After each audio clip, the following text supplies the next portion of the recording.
So I've been meaning to do one of these for a while, and I got this opportunity, so let's get to it. This is what you're going to expect to get when you get in an order from Warrior Culture Gear. So no packaging, no packaging materials or anything. They're just shirts in this case, so nothing to worry about there. That's your packing slip, tell you what you got, and then they're all really nicely folded in there, as you can see. Very nicely folded, all that stuff. You're going to come out looking really crisp looking, as you can see.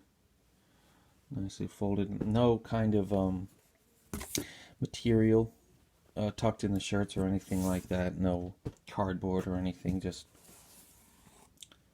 straight up beauty, which is what we want and expect from somebody like them. As you can see, they've recently changed their labels in the last few years, so there's no tags. It's all integrated into the shirt itself. So yeah, and then it's just good old-fashioned awesomeness.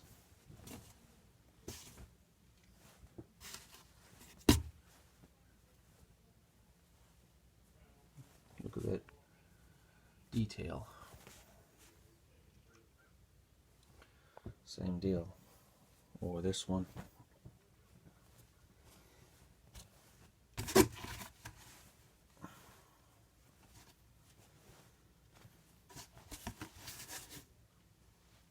Beautiful detail. So that's what you can expect to get when you crack open a box of Warrior Culture Gear. As always, you want to make sure you're following the labels for washing and stuff. They're going to be maybe down on the bottom of it, but if not, then just my recommendation is, whenever I've dealt with them, is you have to be extremely careful to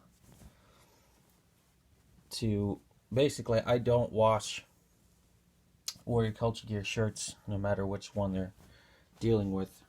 I don't wash them. I typically don't wash hot anyway. As you can see here, they've got a little bit of a mentioned label there at the bottom. It says you gotta use cold water. I typically use cold water. But also, yeah, there you go. There's all your warning labels there, right there. Yeah, I typically use cold water wash. I make sure it's on some kind of delicate cycle or something like that, because the fabric of these shirts is really nice, but that also means it's sensitive. And I never run them in the dryer. I never run them in the dryer except for half heat or less, and even then sometimes I don't like to do that. Sometimes I like to hang them up and let them dry naturally, because, well, they're just so good, and you want to try and maintain the feel of the fabric. Like the one I'm wearing right now, you want to try to maintain the feel of that fabric, its original form, as much as possible, because if you don't, eventually you're going to get to the point where you're going to be dealing with shirts that have gotten to the point where they've changed the composition somewhat, and if you've done them enough, they go from feeling the softer thing to the point where they've kind of shrunk or compacted. I've managed to keep a little softer, but other ones not as much. Like this one here. There we go. This one, as you can see, if you compare,